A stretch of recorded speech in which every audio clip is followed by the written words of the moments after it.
In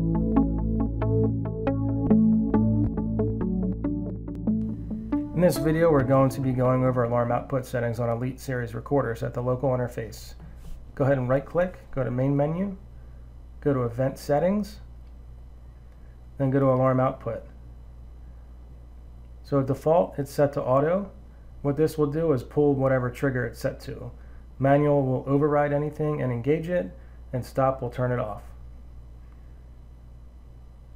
So right now, my channel 1 is set to auto.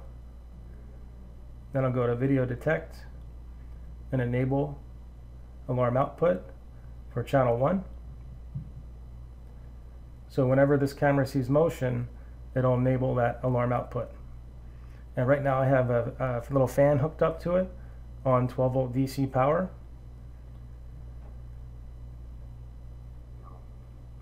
So I give the camera motion, the fan turns on.